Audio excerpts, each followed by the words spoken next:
सुप्रभात बच्चों, मैं लवकेश गुप्ता, टीजीटी हिंदी, माँ कल्याणी का पब्लिक स्कूल, पेंडा रोड, छत्तीसगढ़ से। हम लोग पढ़ रहे हैं कक्षा 7 हिंदी के पाठ्यक्रम में एक पुस्तक है बाल महाभारत, जिसमें हम लोग पढ़े हैं शांतिदूत श्री कृष्ण, और आज हम इसका दूसरा भाग पढ़ेंगे। इसके पहले भाग में हमने देखा था कि जो श्री कृष्ण है वो शांतिदूत बनकर हस्तिनापुर आते हैं, धृतराष्ट्र से मिलते हैं, दुर्योधन से मिलते हैं, विदुर से मिलते हैं, और फिर वो धृतराष्ट्र की सभा में जाते हैं और पांडवों की तरफ से प्रस्ताव रखते हैं कि आधा राज्य पांडवों को दे दिया जाए तो युद्ध की कोई स्थिति पैदा नहीं होगी। लेकिन जो दुर्योधन है इस बात के लिए राजी नहीं होता है और बाद में दुशासन के साथ वो सभा से बाहर चला जाता है। आगे देखिए, इसी बीच धृतराष्ट्र ने विदुर से कहा, तुम जरा गांधारी को सभा में ले आओ, उसकी समझ बहुत स्पष्ट है और वह दूर की सोच सकती है, हो सकता है उसकी बातें दुर्योधन मान ले। यह सुनकर विदुर ने सेवकों को आज्ञा देकर गांधारी को बुला लाने को भेजा। गांधारी भी सभा में आई और धृतराष्ट्र ने दुर्योधन को भी सभा में फिर से बुलाया। दुर्योधन सभा में लौट आया, क्रोध के कारण उसकी आंखें लाल हो रही थी। गांधारी ने उसे कई तरह समझाया, पर दुर्योधन ये बातें मानने वाला कब था। अपनी मां को भी उसने मना कर दिया और दोबारा सभा से निकलकर चला गया। अब दुर्योधन जब वहां से चला जाता है तो धृतराष्ट्र जो है वो विदुर से कहते हैं कि हे विदुर, आप गांधारी को बुला रहे हैं। गांधारी धृतराष्ट्र की पत्नी है और दुर्योधन की माता है। वो कहते हैं कि आप उनको बुला लो, बहुत समझदार है, अगर वो बात कहेंगी तो ये दुर्योधन जरूर बात मान जाएगा। तो विदुर जो है सभा में आज्ञा देते हैं, सेवकों को, सेवक जाते हैं, गांधारी को बुलाकर लाते हैं।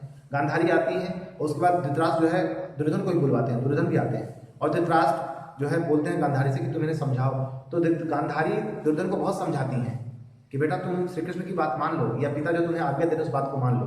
लेकिन दुर्योधन की आंखों पर तो पर्दा पड़ा हुआ था, वो तो घमंड में चूर था और उसके भाई लोग उसको और चढ़ा बढ़ा रहे थे, ठीक है, कि आप डरिए मत, घबराइए मत, हम लोग युद्ध अगर होगा तो युद्ध हम जीत जाएंगे, आप परेशान मत होइए, एक भी राज्य का एक टुकड़ा देने की जरूरत नहीं है। ऐसी तमाम बातें दुर्योधन पर गांधारी की बात का कोई असर नहीं हुआ, ठीक है। वो उनकी बात नहीं माना और फिर वो सभा से फिर से बाहर चला गया।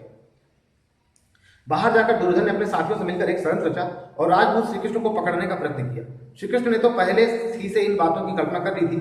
दुर्योधन की यह चेष्टा देखकर वह हंस पड़े। श्री कृष्ण उठे, सात्यकी और विदुर उनके दोनों ओर हो गए। सब सभासदों से विधिवत आज्ञा ली, सभा से चलकर सीधे कुंती के पास पहुंचे और उनको सभा का सारा हाल कह सुनाया। अब यहाँ दुर्योधन जो है बाहर निकला तो उसने अपने लोगों को, अपने भाई बंधुओं को सब इकट्ठा किया और उसने योजना बनाई कि अब श्री कृष्ण जब यहाँ से निकलेंगे तो हम उनको कैद कर लेंगे। लेकिन श्री कृष्ण उसकी इस बात को पहले ही भांप गए थे, वो जानते थे कि दुर्योधन क्या करने वाला, तो उनको दुर्योधन की इस बात पर हंसी आ रही थी, ठीक है। फिर वो सभा से आज्ञा लेते हैं और सात्यकी और विदुर के साथ बाहर निकलते हैं और उसके बाद महल में पहुंच करके विदुर के यहाँ जाते हैं और उसके बाद फिर वो महल में पहुंच करके कुंती को सारा हाल सुनाते हैं सभा का, क्या क्या हुआ सभा में। कुंती बोली, हे कृष्ण, अब तुम ही मेरे पुत्रों के रक्षक हो। श्री कृष्ण रथ पर आरूढ़ होकर उपलब्ध की ओर तेजी से रवाना हो गए। युद्ध अब अनिवार्य हो गया था। श्री कृष्ण के हस्तिनापुर से लौटते ही शांति स्थापना की थोड़ी बहुत आशा थी, वह विलुप्त हो गई। कुंती को जब यह पता चला कि कुलनाशी युद्ध छिड़ेगा तो वह बहुत व्याकुल हो गई। तो जब श्री कृष्ण ने सारा हाल सुनाया माता कुंती को, तो कुंती बोली कि हे कृष्ण, अब मेरे पुत्रों के रक्षक केवल आप ही हो। और ये बात सुनकर के फिर श्री कृष्ण रथ पर चढ़ गए। आरूढ़ माने होता है चढ़ना, आरूढ़, चढ़ना या सवारना।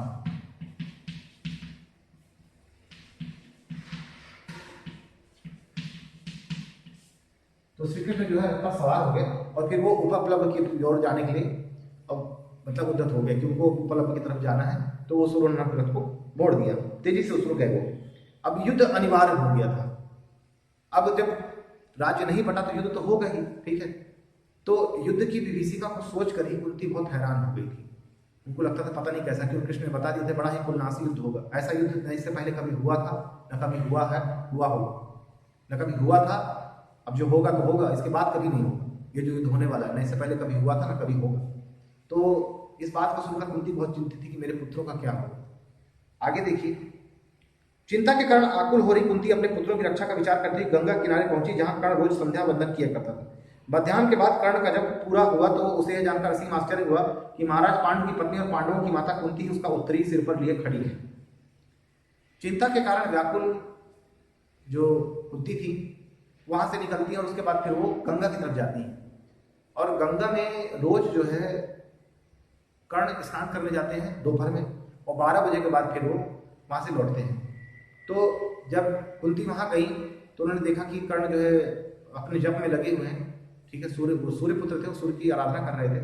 और जब कर्ण अपने ध्यान से बाहर निकलते हैं और देखते हैं तो देखते हैं कि जो महाराजा पांडु की पत्नी कुंती है वो उनका उत्तरीय माने उनका जो वस्त्र पहनने वाला ऊपर का वस्त्र जो है उसको अपने सर पर लेकर खड़ी है। कर्ण ने शिष्टापूर्वक अभिवादन करके कहा, आज्ञा दीजिए मैं आपकी क्या सेवा करूं। कर्ण बहुत शालीन था, तो कर्ण ने कहा कि हे माता बताइए मैं आपकी क्या सेवा कर सकता हूँ, आपकी क्या क्या है मेरे लिए। कुंती ने गदगद स्वर में कहा, कर्ण यह न समझो कि तुम केवल सूत पुत्र ही हो, न तो राधा तुम्हारी माँ है, न अजरत तुम्हारे पिता। तुमको जानना चाहिए कि राजकुमारी प्रथा की कोख से तुम उत्पन्न हुए हो, तुम सूर्य के अंश हो।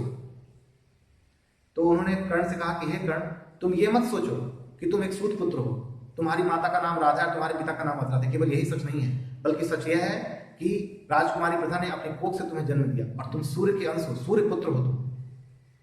थोड़ा सुस्ताने के बाद फिर बोली, बेटा दुर्योधन के पक्ष में होकर तुम अपने भाइयों से ही शत्रुता कर रहे हो। धृतराष्ट्र के लड़कों के आश्रित रहना तुम्हारे लिए अपमान की बात है। तुम अर्जुन के साथ मिल जाओ, वीरता से लड़ो और राज्य प्राप्त करो, वे भी तुम्हारे अधीन रहेंगे, तुम उनसे घिरे हुए प्रकाशमान हो जाओगे। और वो कर्ण से कहती हैं कि हे पुत्र, तुम दुर्योधन का साथ छोड़ दो और तुम अर्जुन की तरफ हो जाओ और उसकी तरफ से युद्ध करो। वो सब तुम्हें अपना बड़ा भाई मानेंगे और तुम्हारे अधीन रहेंगे, तुमको राजा बना देंगे और तुम प्रकाशमान होगे, मतलब चारों दिशाओं में तुम्हारा ऐश्वर्य फैलेगा। ये सब बातें कर्ण से कहती हैं। कर्ण माता कुंती के अनुरोध सुनकर बोला, कर्ण ने माता कुंती की सब बातें सुनी और फिर वो बोले, माँ यदि इस समय दुर्योधन का साथ छोड़कर पांडवों की तरफ चला गया तो लोग मुझे ही कायर कहेंगे। अब जब युद्ध होना निश्चित हो गया तो मैं उनको मझधार में कैसे छोड़ जाऊं? यह तुम्हारी कैसी सलाह है? कर्ण भी ये बात जानते हैं कि जो माता कुंती है वो उनकी असली माता है, ठीक है। तो वो कहते हैं कि हे माता, अब जब युद्ध छिड़ ही गया, युद्ध का समय आ ही गया, कब तो युद्ध असंभावी हो गया, युद्ध तो होगा ही, तो ऐसी स्थिति में मैं दुर्योधन का साथ कैसे छोड़ दूं? बड़ी मुसीबत के वक्त में उसने मेरा हाथ पकड़ा था, मुझे सम्मान दिया था। अब मैं अगर उसका साथ छोड़ूंगा तो लोग मुझे कायर कहेंगे कि डर कर मैं दुर्योधन का साथ छोड़ रहा हूं और अर्जुन से मिल रहा हूं। और आप ही बताइए भला ऐसा कैसे हो सकता है? और आपने ये मुझे आप क्या कह रही हैं? क्या ये बात शोभा देती है? आप मुझे कैसी सलाह दे रही हैं? मैं ऐसा कैसे कर सकता हूं? मैं उसको मझधार में कैसे छोड़ दूं दुर्योधन को? आज मेरा कर्तव्य यही कि मैं पांडवों को सारी शक्ति लगाकर लड़ूं। मैं तुमसे असत्य क्यों बोलूं, मुझे क्षमा कर दो, लेकिन हाँ तुम्हारी भी बात एकदम व्यर्थ नहीं जाएगी। अब मैं यह करूंगा कि अर्जुन को छोड़कर और किसी पांडव के प्राण नहीं लूंगा।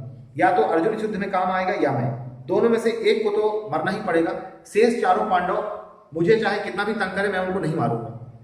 माँ तुम्हारे तो 5 पुत्र हर हालत में रहेंगे, चाहे मैं मर जाऊं चाहे अर्जुन, हम दोनों में से एक बचेगा और बाकी 4 तो रहेंगे, तुम चिंता मत करो।